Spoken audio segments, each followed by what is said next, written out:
All right, let's talk about the offense in yesterday's preseason game against the Bears and look at some players who did great, some who did just all right, some who did not do great, and much freaking more. But first, how about those?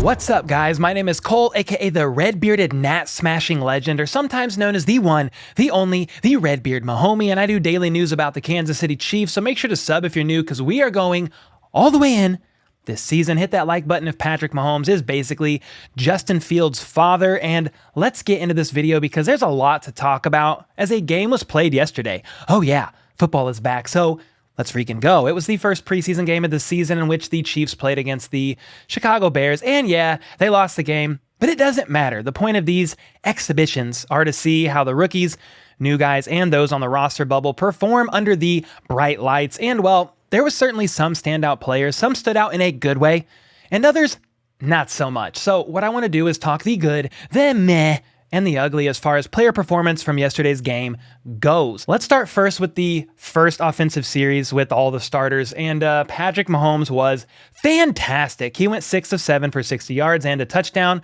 in which they moved the ball up the field with relative ease. Yeah, we did what we were supposed to do. We went out there, we were able to spread the football around, get a lot of different guys involved, and then found a way to get in the end zone. And that was what our goal was to come out here and score a touchdown.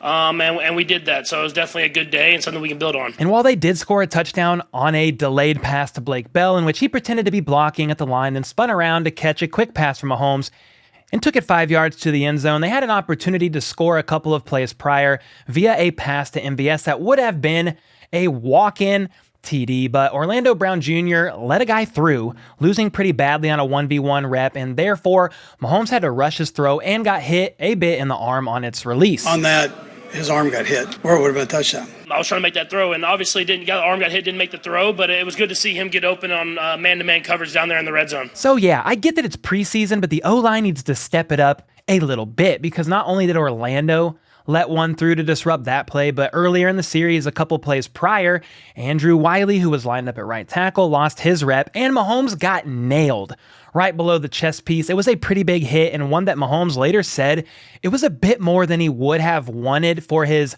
welcome back to the NFL season hit, but he's fine. On that play, he was actually able to get the ball out before he was hit to Travis Kelce for 19 yards. So yeah, that connection sounds very familiar. There are some things to work on, specifically with the offensive line if you look at this one drive, but a bright note on this series that Mahomes played, as he was yanked after that to protect his life, and because the field absolutely was horrible, was that Mahomes' 6 completions on this drive was caught by 6 different receivers. That's right, you heard me right. Your little ears were not deceiving you. You have fullback Michael Burton, MVS, McCole Hardman, Travis Kelce, Blake Bell, and Isaiah Pacheco all catching passes. Yeah, I think it's going to be a lot like that this year. I mean, it's going to come from everywhere. We saw kind of 6 different receivers. Juju didn't even get a catch. You didn't see any of the other tight ends get catches. And so I think you're going to, any other running backs, so I think it's going to come from everywhere this year. It's going to be hard for teams to kind of game plan against. I mean, obviously Travis is going to probably have a lot of catches. That's just who he is. But I think other than that, it's going to come from the whole group. And I think the guys have kind of embraced that and know that whenever their number does get called, they're going to make a play. And if the other guy makes the play, they're going to be happy for him. And that's what you want on the team as offense. Very impressive Patrick Mahomes is, says bearded Yoda. I'm definitely excited to see more of that this season, and someone else that I'm excited to see more of is the rookie running back Isaiah Pacheco, who played 13 snaps total, 5 of those being special teams, which included a nice 34-yard kickoff return. That was nice. But the thing to note here is that Pacheco was seen taking reps with the ones. Basically, CEH was out there first, seeing a couple of handoffs. One of them a nice little 6-yard run up the middle with a nice cut up inside to dodge a bad guy, aka someone on the defense. But then Pacheco was out there next, also getting a short run up the middle for like 2 yards, yeah, but then caught a quick check down pass from Mahomes near the right sideline, absorbing a pretty good hit, able to recover quickly and turn upfield for a hard-fought 5 more yards. And I also do want to note that Pacheco then played the next series with the starting O-line, in which Chad Henne was in, handling a quick 4 snaps before they had to punt. But one play was a screen pass set up for Pacheco, or at least that's what it looked like. It didn't sadly come into fruition because Henne had to throw the ball into the ground. But still, it was another play designed for Pacheco with the starting O-line. And then once that series was over, Pacheco was pulled from the game, as well as the starting O-line. And then Buechele was out there with the second-team offense. But what everyone seemed to lose their minds about on Twitter was the fact that Pacheco was pulled early, playing very few total snaps, and then Ronald Jones was out there after CEH and Pacheco were both done playing. What some people are taking away from this small sample size in yesterday's game is that the Chiefs seem to be viewing Pacheco as running back number 2, although I think it may be a bit too early to tell, and we need to see some more games and snaps first. Either way, Coach Reid seemed happy with Pacheco's performance, even from the few plays that he saw. I thought he ran hard and played fast. He didn't look like he shied down from anything. Pretty accurate with the things that he did. So I thought he did a nice job. He's one of the young guys that I was happy had a chance to play. And if you take a look at how things played out yesterday, it seems the order the Chiefs viewed the running back room was CEH, Pacheco, then I guess Jerick McKinnon, and finally Ronald Jones. And I say I guess about Jerick McKinnon because he was the oddball of the group. He only saw one offensive snap out there, and I do believe he was on the field before RoJo, yes. But again, McKinnon didn't get the ball at all. And I've said this before, because McKinnon is a vet going into like his 9th year, I think, into the NFL, and the Chiefs are well aware of what this man can do. So I'm not worried that much about it personally, but it was a little weird. McKinnon played that one snap on offense, but then played 6 special team snaps, something to monitor at least. But the game ends with Pacheco's stock definitely up. And from here, let's talk more standout players whose stocks seem to go up at the conclusion of yesterday's game. And the first guy I want to talk about is probably the player whose stock went up enough to earn himself a certified lock on the roster, and that was wide receiver Justin Watson. He had the most receptions of any receiver with 6 targets, catching 5 of them for 45 yards, and 2 of those catches were leaping grabs, one of them a 22-yard TD from Shane Buechele, and Mahomes gave Buechele and Watson props for that nice TD. You've seen it all training camp, and I saw it all OTAs and everything like that. I mean, he can fly, but he's a bigger guy and can make those tough catches. And Shane threw the post down the middle and gave Watson a chance to go up and make a play, and it's good to see him not only show his speed, but be able to make those tough catches across the middle of the field and getting in the end zone. Justin Watson also spoke to the media after the game wearing a huge smile the entire time because he pretty much knows he's got a roster spot locked all the way down. You just want to show up in the game. It's the first time that it's on TV, that everyone's seeing it all across the league. And so I was happy to go out there and put a good performance. First time, fans seeing it, anyone who wasn't able to come to St. Joe's. Just anytime you put that Chiefs jersey on, you want to represent it well and play well, and so I was happy we could do that today. And the last interesting thing I want to note about Justin Watson is he was out there with the first team offense, running a couple of routes when Mahomes was at the helm. He didn't see any targets, but it's noteworthy because Justin Watson saw the field even before rookie Sky Moore. I don't think that says the Chiefs value Watson more than Sky as a receiver per se, but it was interesting to note, and I wanted to let you all in on that. And speaking of the rookie Sky Moore, he's the next guy on my list who had a good day yesterday, catching 3 receptions for 23 yards, but he had quite possibly one of the best catches of the entire game for the Chiefs, in which he caught a ball running quickly toward the sideline, straight for it in fact, and perfectly placed his feet in bounds for a quick cat-like tiptoe foot drag you'd expect to see from a receiver with years of experience in the league. It was a tremendous display of field awareness, which to me means more catches like this are in Sky's very near future, 100%. He also caught another pass on a slant and got nailed right after catching it, but securely held on to the ball and also held on tight to a punt he caught in which he got ran into by his own teammate.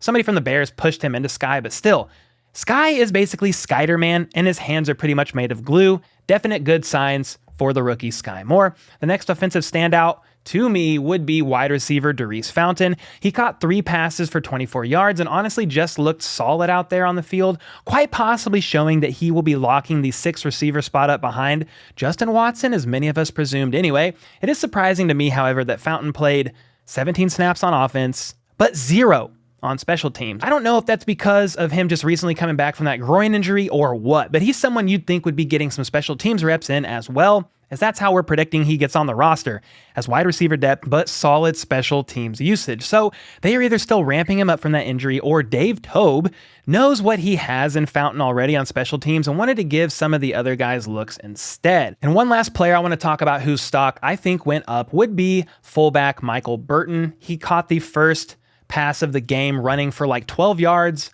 first down, and then a solid run on a 3rd and 1 out of the backfield. And this further, in my opinion, potentially puts Ronald Jones in trouble. We'll talk more about him later, but Michael Burton has shown time and time again he can do these short yardage runs very effectively, and he can catch pretty well out of the backfield, play special teams, and block his behind off as well. And he's someone that showed in a quick series that he can contribute and do it effectively, further verifying, validating Andy Reid's obsession with having a fullback on the team. But I'm down with it because he was pretty consistent. His stock up, in my opinion. All right, now let's look at some offensive players who I feel played decent, meaning they weren't amazing, but they did not play horrible either. The first guy to me is QB Shane Buechele. You hear mixed reviews about him online.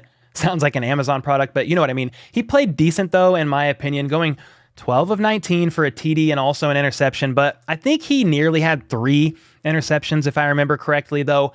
I just pinned some of that on his lack of overall experience on the field, and hopefully he'll improve on that over time. A bright spot for Buechele was the TD pass he threw to Justin Watson, as it was actually an audible that Buechele made at the line when he saw the defensive look. So that was pretty cool to hear about. Mahomes talked about it in his presser. Props to Shane, because I was saying throw the underneath route on the sideline to get the first down, and Shane threw the post down the middle. Shane saw it was too high, split safeties, and saw that void in the middle there. So he yelled out to me, for me to run that post route. She kind of audibled it, but man, he delivered a strike. And it shows some good potential things for Buechele down the road. QB Dustin Crum is another guy I'm putting down as played decent, in spite of the fact that he had a 4th team offensive line that completely disintegrated as soon as the ball was snapped. So you can't really judge the guy purely off of stats alone, as he showed a few bright flashes, some decent passes, and a wild escape that should have been a sack, in which he spun out running 9 or so yards for a hard-fought first down. So that was pretty impressive. But again, he did not get much of a chance out there, as the O-line was really bad, and more on them later. Trust me. Wide receiver Josh Gordon is next on this list that I'm putting down as played all right, as he made 2 extremely difficult sideline catches, but both just barely out of bounds. He was not able to get both feet in. And the reason why I don't think his stock dropped too much in this game is because you can't put both of those incompletions all on him. That blame also has to fall on the QBs making those catches difficult to begin with. However, I still think Gordon is fighting an uphill battle at the moment to make this starting roster over players like DeRuse, Fountain, and Justin Watson, whose stock I think definitely went up after yesterday's game. The next guy on this list is rookie offensive tackle Darian Hulk Smash Kennard, who played right tackle with the 3rd team, I believe, yesterday. He didn't play great, but I watched the game back again, specifically looking at most of his snaps, and he didn't do that bad on most of them either. He definitely looked lost out there at times, but for the most part, did decent for what my bearded opinion is worth you knowing. Now, that was also probably against the Bears' 2nd, 3rd, or 4th team, guys, but for a 5th round draft pick, Kennard did okay, maybe as well as I expected. I don't think he'll be getting any first team reps with that performance, but I think he showed potential and will continue to grow, improve, develop, all that good stuff. And now for the offensive players who I felt did not play that well, and their stock has indeed dropped based on those performances. The first up on my list is running back Ronald Jones. He had 4 rushes for a whole entire yard and missed a huge block that led to a sack on Shane Buechele. Yo, what's up? Editor Cole here to interrupt this program to let you all know that RoJo did not miss that block. You can clearly see he was supposed to be running a route, and somebody from the offensive line clearly missed their assignment. And that is all I have for you right now. I just wanted you to know that that was not RoJo's fault. To be clear, though, RoJo was playing with the 2nd team offensive line, and while I would have thought RoJo could have done a bit more yesterday, the offensive line did not hold together or help him out whatsoever. And I've seen a lot of people already calling for RoJo to be cut or traded immediately, but what I would personally like to see is how well Ronald Jones is able to run with the starting offensive line in next week's game. Now, will the Chiefs give RoJo that opportunity? I'm not sure. I would hope so, because that's the only way, in my opinion, to really see if he has what it takes to play in this offense, which I feel would also give him a more realistic chance at some solid runs.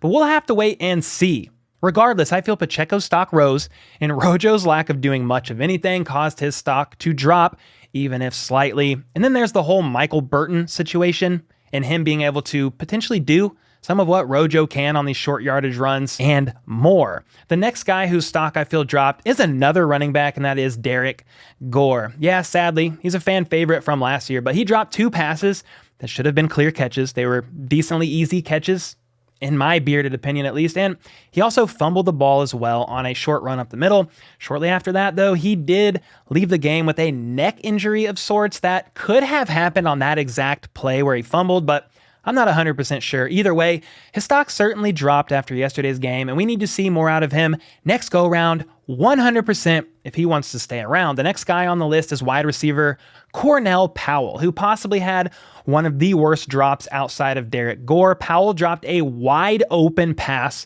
on a slant route. Yeah, wide open, and then bobbled another pass a bit later.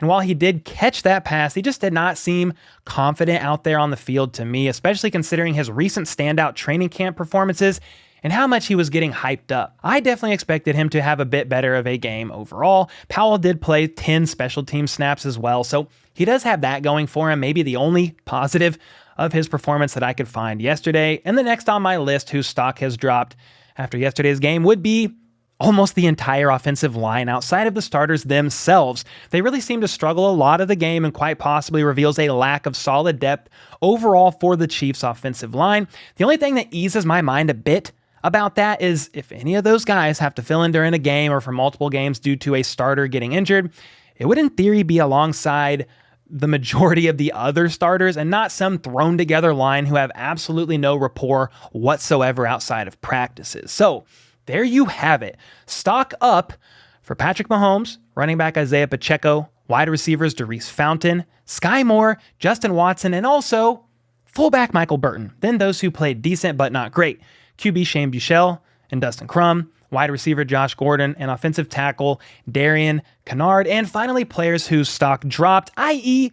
did not play so well, running backs Ronald Jones and Derek Gore, wide receiver Cornell Powell, and then most of the offensive line outside of the starters. With all that being said, what do you guys think about my assessment on the offense yesterday? Do you agree with some of it? Disagree about others? Hate it? Love it? Let me know your thoughts in the comments down below, and let's bicker about it down there per usual. I'm going to do another video soon just like this, but I'm going to include standout players, both good, bad, and just okay on the defensive side of the ball. And before we get out of here, I want to give a shout out to Len Dawson. That's why I'm wearing the shirt in his honor. Apparently, his health is not well, and he has been admitted into hospice per a report 2 days ago, I believe. So prayers up for Lenny and his family. It looks like he's not going to be around on this earth for much longer. So definitely sad, a sad time for Chiefs Kingdom overall. Well, that's it for today. Make sure to leave a bearded comment or super thanks to be featured in an upcoming vid, potentially. Like and sub for more, you know the deal. Then check out my live stream from last night if you haven't seen it yet. I spent the first 7 minutes giving a breakdown on my initial thoughts overall after yesterday's game, including both defensive and offensive standouts. And until next time, let's go. Let's freaking go. How about those?